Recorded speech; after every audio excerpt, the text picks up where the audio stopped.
Hello everyone. இப்போ பார்க்க போகிறது 10ஆம் வகுப்பு தமிழ் தொடர்ச்சி தான். நிறைய இருக்குது, அதான் கொஞ்சமாக வீடியோ போட்டுட்ருக்கேன். முத்துக்குமாரசாமி பிள்ளைத்தமிழ் நூலை இயற்றியவர் யாருன்னா குமரகுருபரர். முத்துக்குமாரசாமி பிள்ளைத்தமிழ் நூலை இயற்றிய குமரகுருபரர். எந்த பருவத்தில் இது இருக்குன்னா செங்கிறை பருவத்தில். எத்தனாவது பாடல்னா 8ஆம் பாடல். 96 வகை சிற்றிலக்கியங்கள் ஒன்று எதுனா பிள்ளைத்தமிழ். 96 வகை சிற்றிலக்கியங்கள் ஒன்று தான் என்னது இந்த பிள்ளைத்தமிழ், முத்துக்குமாரசாமி பிள்ளைத்தமிழ். குமரகுருபரின் காலம் 17ஆம் நூற்றாண்டு. இவர் எந்த மொழிகளில் புலமை மிக்கவர்? தமிழ், வடமொழி, இந்துஸ்தானி ஆகிய மொழிகளில் புலமை மிக்கவர். குமரகுருபரின் நூல்கள்: கந்தர் கலிவெண்பா, மீனாட்சி அம்மை, பிள்ளைத்தமிழ், மதுரை கலம்பகம், சகலகலாவல்லி மாலை, நீதிநெறி விளக்கம், திருவாரூர் மும்மணி கோவை. சொல்லும் பொருளும்: பண்டினா வயிறு, அசும்பிய ஒளி வீசுகிற, முச்சி தலையுச்சி கொண்டை. இலக்கண குறிப்பு: குண்டலமும் குலைக்காதும் எண்ணுமை. முடியிலிருந்து எண்ணுமை. ஆடுக வியங்கோள் வினைமுற்று. அணிகலன்கள் பார்க்க போகிறோம். சிலம்பு கிண்கிணி காலில் அணிவது, அரைநான் இடையில் அணிவது, சுட்டி நெற்றில் அணிவது, குண்டலம் குலை காதில் அணிவது, சூழி தலையில் அணிவது. நெக்ஸ்ட், இருபாலருக்கும் பொதுவான பருவங்கள். ஆண்பால் பெண்பால் இருபாலருக்கும் பொதுவான பருவங்கள் எதுனா பார்த்தோன்னா காப்பு, செங்கிறை, தாள், சப்பானி, முத்தம், வருகை, அம்புலி. ஆண்பார் பிள்ளைத்தமிழ் கடைசி 3 பருவம் மட்டும் ஆண்பார் பிள்ளைத்தமிழ் எதுனா சிற்றில், சிறுபறை, சிறுத்தே. பெண்பார் பிள்ளைத்தமிழ் கடைசி 3 பருவம் மட்டும் கலங்கு, அம்மானை, ஊசல். கம்பராமாயணத்தை எழுதியவர் யாருன்னா ராமனின் வரலாற்றை தமிழில் வழங்கி எழுதிய பேர் ராமாவதாரம். கம்பராமாயணத்தை எழுதியவர் கம்பர். கம்பன் இசைத்த கவி எல்லாம் நான் என்று கம்பரை பெருமைப்படுத்தியவர் யாருன்னா பாரதி. கம்பன் இசைத்த கவியெல்லாம் நான் என்று கம்பரை பெருமைப்படுத்தியவர் யாருன்னா பாரதி. கம்பராமாயணம் டேஷ் காண்டங்களை உடையது 6. இது சந்தனயம் மிக்கவை. கம்பராமாயணம் சந்தனயம் மிக்கவை. கம்பரின் புகழ் பெயர் கல்வியில் பெரிய கம்பர், கம்பன் விட்டு கட்டுத்தறியும் கவி பாடும். கம்பரினுடைய புகழ் பெயர் எதுனா முதுமொழியில் கல்வியில் முதுமொழி கூறுது கல்வியில் பெரியவர் கம்பன், கம்பன் விட்டு கட்டுத்தறியும் கவி பாடும். நெக்ஸ்ட், யாரால் கம்பர் ஆதரிக்க பெற்றார்? திருவெண்ணையநல்லூர் சடையப்ப வள்ளலார். கம்பர் ஆதரிக்க பெற்றார். கம்பரின் ஊர் எதுனா சோழ நாட்டு திருவழுந்தூர் தான் கம்பரின் ஊர். சோழ நாடு. அது எந்த நாடுனா சோழ நாடு. கம்பர் டேஷ் என்று புகழ் பெற்றவர். விருத்தம் என்னும் ஒன்பாவிற்கு உயர் கம்பன். விருத்தம் என்னும் ஒன்பாவிற்கு உயர் கம்பன். கம்பர் இயற்றிய நூல்கள் சரஸ்வதி அந்தாதி, சடகோபர் அந்தாதி, திருக்கை வழக்கம், ஏர் எழுபது, சிலை 70.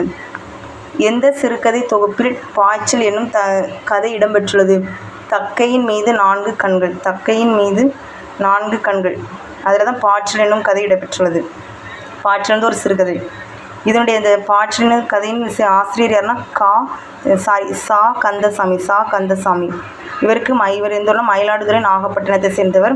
இவர் புகழ் பெற்றது சாயாவனம் புதினத்தால் தான் இந்த எழுத்துலகில் புகழ் பெற்றார். எந்த எழுத்துலகுனா சாயாவனம் புதினத்தால் தான் இவர் நினைச்சிருக்காரு புகழ் பெற்றிருக்காரு. யாருன்னா சா கந்தசாமி. எந்த கதை எழுதியிருக்காருன்னு பாய்ச்சல்.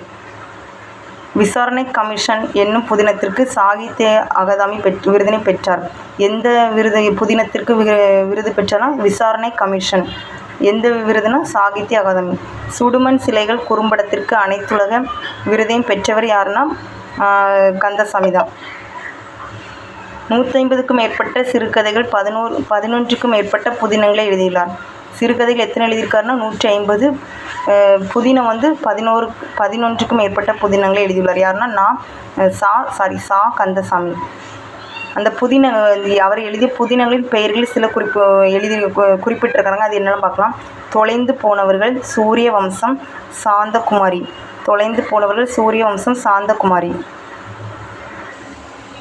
நெக்ஸ்ட்டு, அகப்பொருள் இலக்கணம். நம்ம இலக்கணம் பார்க்க போகிறோம். அகப்பொருள். அகத்திணைனா அன்புடைய தலைவன் தலைவி இடையான உறவு நிலை தான் இது அகத்திணை. வகைகள் 7. நிலங்கள் பார்க்கலாம். 7 வகை நிலங்கள். குறிஞ்சி, முல்லை, மருதம், நெய்தல், பாலை, கைக்கிளை, பெருந்திணை. முல்லை குறிஞ்சி வந்து எதை குறிக்கும்னா மலையும் மலை சார்ந்த இடம். முல்லை வந்து காடும் காடு சார்ந்த இடம். மருதம் வந்து வயலும் வயல் சார்ந்த இடம். நெய்தல் வந்து கடலும் கடல் சார்ந்த இடம். பாலை வந்து சுரமும் சுரம் சார்ந்த இடம். சுரமும் சுரம் சார்ந்த இடம். இப்போ நம்ம வந்து 5 நிலைகளுக்கு உரிய முதற்பொருள், கருப்பொருள், உரிப்பொருள். முதற்பொருள் வந்து நிலமும் பொழுதும். இப்போ நம்ம பெரும்பொழுது சிறு பொழுதை பற்றி பார்க்க போகிறோம். பெரும்பொழுதுனா ஓராண்டின் 6 கூறுகள். எதுலான்னு பார்த்தோன்னா கார்காலம் ஆவணி புரட்டாசி, குளிர்காலம் வந்து ஐப்பசி கார்த்திகை, முன்பனி காலம் மார்கழி தை, பின்பனி காலம் மாசி பங்குனி, இளவேநீர் காலம் சித்திரை வைகாசி, முதுவேநீர் காலம் ஆனி ஆடி. நெக்ஸ்ட்டு சிறு பொழுது ஒரு நாளின் 6 கூறுகள். பெரும்பொழுது வந்து ஓராண்டு. இது வந்து சிறு பொழுது ஒரு நாளின் 6 கூறுகள். காலை 6 மணி முதல் 10 மணி வரை. நண்பகல்னா காலை 10 to 2. ஏற்பாடு வந்து பிற்பகல் 2 to 6. மாலை வந்து மாலை 6 to இரவு 10 மணி. யாமம் வந்து இரவு 10 முதல் இரவு 2 மணி வரை. வைகறை வந்து இரவு 2 முதல் காலை 6 மணி வரை. நெக்ஸ்ட்டு ஏற்பாடு என்றால்னா எல் என்றால் ஞாயிறு, பாடு என்றால் மறையும் நேரம். ஏற்பாடுனா எல் கூட்டல் பாடு ஏற்பாடு. அதை பிரித்தெழுதும் ஏற்பாடு பிரித்தெழுதுங்கன்னா எல் கூட்டல் பாடு ஏற்பாடு. எல் என்றால் என்ன அர்த்தம்னா ஞாயிறு. பாடு என்றால் மறையும் நேரம் தான் இது ஞாயிறு. கலைச்சொல் அறிவோம். ஆஸ்தட்டிக்ஸ் கலையியல் மூர்கியல். ஆர்டிஃபேக்ட்ஸ் கலைப்படைப்புகள். டெர்மினாலஜி கலைச்சொல். தொன்மம். நெக்ஸ்ட்டு தேன்மலை நூலை எழுதியவர் சுரதா. சுரதாவுக்கு பேர் என்னது? ஊமை கவிஞர் தான் இது சுரதா.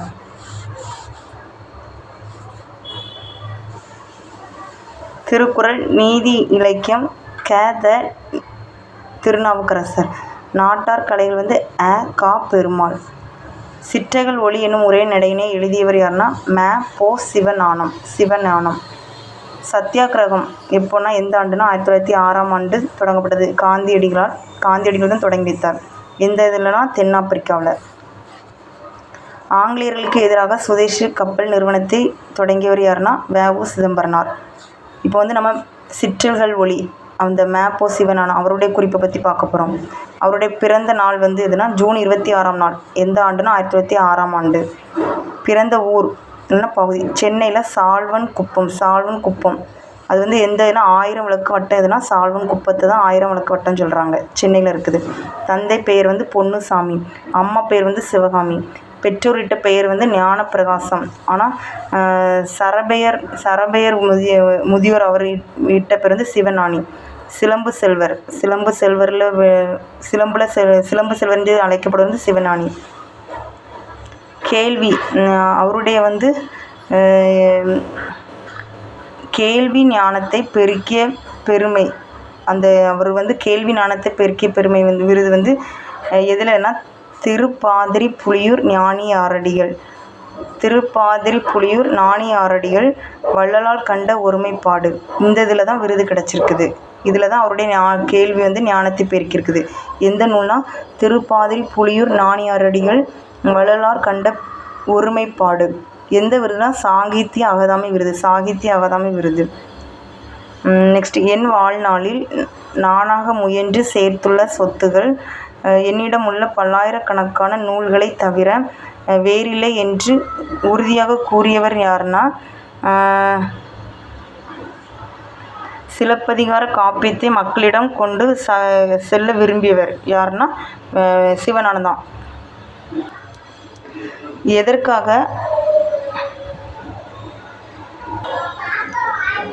எதற்காக 6 மாதம் சிறையில் அடைக்கப்பட்டார்னா சிவஞானம் வந்து 30ஆம் நாள் 9ஆம் மாதம் 1932 தமிழா துள்ளி எழு என்னும் தலைப்புடைய துண்டறிக்கை ஒன்றை கடற்கரையில் குழுமியிருந்த மக்களிடையே வழங்கியதற்காக 6 மாதம் என்ன செஞ்சுருக்காரு? சிறையில் அடைக்கப்பட்டிருக்காரு சிவஞானம். எதுக்காகனா தமிழா துள்ளி எழு என்னும் தலைப்புடைய துண்டறிக்கை வந்து கடற்கரையில் குழுமி இருந்த மக்களிடையே வழங்கியிருக்காங்க. 3 மாதம் கடுங்காவல் தண்டனை, 300 ரூபாய் அபராதம். சிவஞானம் அவருக்கு வந்து 3 மாதம் கடுங்காவல் தண்டனை, 300 ரூபாய் அபராதமும் விதிக்கப்பட்டது. வடக்கிள்ளை தமிழ் மக்களை ஒருங்கிணைத்து தமிழுணர்வு கொள்ள செய்தவர் யாருன்னா தமிழ் ஆசான் மங்களக்கிழார். தமிழ் ஆசான் மங்களக்கிழார் தான் வடக்கிள்ளை தமிழ் மக்களை ஒருங்கிணைத்து தமிழுணர்வு கொள்ள செய்தவர். நெக்ஸ்ட்டு மார்ஷல் ஏ நேசமணி பற்றி பார்க்க போகிறோம். மார்ஷல் ஏ நேசமணி அவர் யாருன்னா சமூக விடுதலைக்காக போராடியவர். எந்த வருஷம்னா 1952 முதல் 1954. மேலவையில் வந்து அவர் வந்து 1972 to 1978 வந்து இருந்திருக்காரு. அவர் யாருன்னா வழக்கறிஞர், நாகர்கோவில் நகர்மன்ற தலைவர், சட்டமன்ற உறுப்பினர், நாடாளுமன்ற உறுப்பினராக பணியாற்றியவர். நாகர்கோவில் நகர்மன்ற தலைவராக, சட்டமன்ற உறுப்பினராக எந்த வருஷம்னா 1952 முதல் 1954 வரை இருந்திருக்காரு. குமரி மாவட்ட போராட்டத்தை முன்னெடுத்தவர். தமிழக அரசு இவருக்கு வந்து நாகர்கோவிலில் சிலையோடு மணிமண்டபம் அமைத்திருக்குது. எந்த மாதம் எந்த தேதி ஆண்டு கன்னியாகுமரி மாவட்டம் தமிழ்நாட்டுடன் இணைந்து தமிழகத்தின் தென் எல்லையாக மாறியதுன்னா, இந்த கன்னியாகுமரி மாவட்டம் வந்து தமிழகத்தின் தென் எல்லையாக தமிழ்நாட்டுடன் சேர்ந்ததுன்னா எந்த மாதம்னா வருஷம்னா 1956 நவம்பர் 1ஆம் நாள். 1956ஆம் வருஷம் நவம்பர் 1ஆம் நாள். ஆஸ்திரியா நாட்டின் தலைநகரம் வியன்னா. ஆஸ்திரியா நாட்டின் தலைநகரம் வியன்னா. ஆஸ்திரியா நாட்டின் தலைநகரம் வியன்னா. அந்த வியன்னா அருங்காட்சியகத்தில் எது கண்டுபிடிக்கப்பட்டாங்கன்னா பேபிரஸ் தாளில் எழுதப்பட்ட அரிய கையெழுத்து சுவடி. அந்த அரிய கையெழுத்து சுவடியில் என்ன இருந்துச்சுன்னா சேர நாட்டு முசிறி தமிழ் வணிகர்களுக்கும் எகிப்து நாட்டு அலெக்சாண்டரின் கிரேக்க வணிகர்களுக்கும் இடையிலான வணிக ஒப்பந்தம் தான் அந்த அரிய கையெழுத்து சுவடியில் இருந்தது. நெக்ஸ்ட்டு கு.ப. ராஜகோபாலன் அவரை பற்றி பார்க்க போகிறோம். 1902 கும்பகோணத்தில் பிறந்தார். மிகச்சிறந்த சிறுகதை ஆசிரியர். ஏர் புதிதா என்னும் கவிதை எழுதியவர் யாருன்னா கு.ப. ராஜகோபாலன்.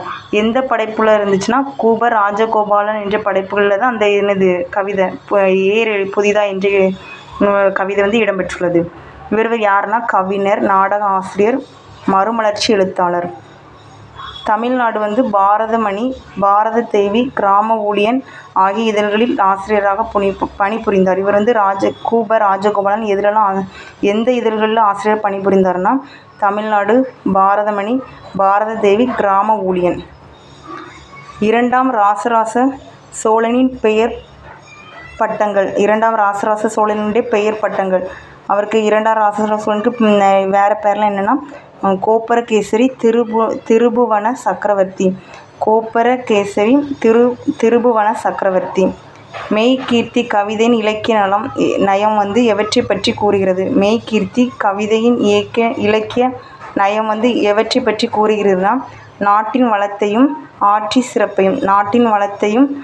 சிறப்பையும் கூறுகிறது. நெக்ஸ்ட்டு சொல்லும் பொருளும்.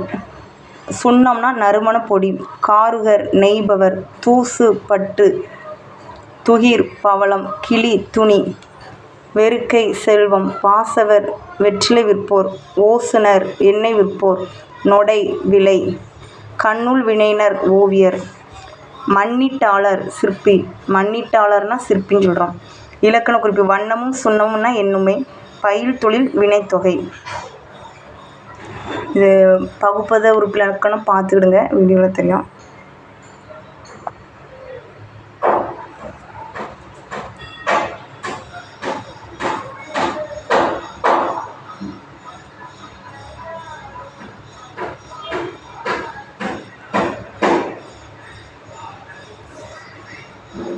நெக்ஸ்ட்டு அந்த இதில் பெருங்குணத்து காதலன் நடந்த பெருவழி. அந்த இதில் கண்ணகி கோவலன் காவிரி பூம்பட்டினத்தில் திருவரங்கம் என்ற உறையுள்ள வழியாக கொடும்பாறு இடம் வந்தடைந்தனர். நான் எனக்கு புரிகிற மாதிரி எழுதி வச்சுருக்கிறேன். நீங்கள் அந்த பேஜை வாசித்திருந்தீங்கன்னா உங்களுக்கு நல்லா தெரியும். தென்னவன் சிறுமலையின் வலப்பக்கம் வந்து மதுரை வழி, இடப்பக்கம் வந்து திருமால் குன்றம், அழகர் மலை. கண்ணகி வந்து வைகையின் தென்கரை வழி, நெடுவேல் குன்றம், சுருளிமலை. அந்த இடத்த வந்து வேங்கை காணல் என்னுமிடத்தை அடைந்தாள். யாருன்னா கண்ணகி. வேங்கை காணல் என்னுமிடத்தை அடைந்தாள். அந்த கதையை படித்தவங்களுக்கு அந்த இது தெரியும் நல்லா. எனக்கு புரிகிற மாதிரி எழுதி வச்சுருந்தேன் இது. உரைப்பாட்டு மடை என்பது என்ன? சிலப்பதிகாரத்தில் வரும் தமிழ்நடை தான் உரைப்பாட்டு மடை. உரைநடை பாங்கில் அமைந்திருக்கும். இந்த சிலப்பதிகாரத்தில் வரும் தமிழ்நடை வந்து உரைநடை பாங்கில் வந்து அமைந்திருக்கும் பாட்டு தான் இது உரைப்பாட்டு மடை. மடைனா வாய்க்காலில் பாயும் நீரை வயலுக்கு திருப்பி விடுவது தான் மடை. வாய்க்காலில் பாயும் நீரை வந்து வயலுக்கு திருப்பி விடுவது தான் மடை. உரைனா பேசும் மொழியின் ஓட்டம். பேசும் மொழியின் ஓட்டம். அந்த இதுக்கு அர்த்தம் வந்து இது. செய்யுளில் அதுக்கு வந்து எப்படி குறிப்பிட? செய்யுளில் வயலில் பாய்ச்சுவது பாட்டு உரைநடை மடை. செய்யுளில் வயலில் பாய்ச்சுவது போன்ற பாட்டு தான் இது உரைநடை மடை என்று குறிப்பிட்றாங்க. சிலப்பதிகாரம் வந்து ஐம்பெருங்காப்பியங்கள் ஒன்று தெரியும். முத்தமிழ் காப்பியம், குடிமக்கள் காப்பியம் என்று சிலப்பதிகாரத்தை சொல்கிறாங்க. மூவேந்தரின் சிறப்பு பற்றிய 3 காண்டங்கள், புகார் காண்டம், மதுரை காண்டம், வஞ்சி காண்டம் தெரியும். 30 காதைகள். இதில் வந்து எல்லாம் எதை பற்றி சொல்லலாம்? கோவலன் கண்ணகி மாதவி வாழ்க்கையை தான் பாடுவது. மணிமேகலையோடு தொடர்பு கொண்டுள்ளது. எதுனா சிலப்பதிகாரம். சிலப்பதிகாரமும் மணிமேகலையும் இரட்டை காப்பியங்கள் சொல்லுவோம். இரட்டை காப்பியங்கள் எனப்படும். சிலப்பதிகாரத்தின் ஆசிரியர் தெரியும் இளங்கோவடிகள். அவர் வந்து சேர மரபை சேர்ந்தவர். மணிமேகலையின் ஆசிரியர் வந்து சீத்தலை சாத்தனார். செவ்வியல் இசையை பாடியவர் காற்றினிலே வரும் கீதமாய் மக்கள் மனதில் நீங்கா இடம் பெற்றவர். இசை பேரரசி என்று நேர்வால் அழைக்கப்பட்டவர் யாருன்னா எம்.எஸ். சுப்புலட்சுமி அவங்க. இப்போ வந்து நம்ம வந்து ஒவ்வொரு பெண்களை பற்றி நம்ம பார்க்க போகிறோம். ஒரு பாடமாகவே கொடுத்துருப்பாங்க மகளிர் இதை பற்றி. அவங்கள பற்றி பார்க்க போகிறோம். நல்லா ஷார்ட்டாக எழுதியிருக்கு.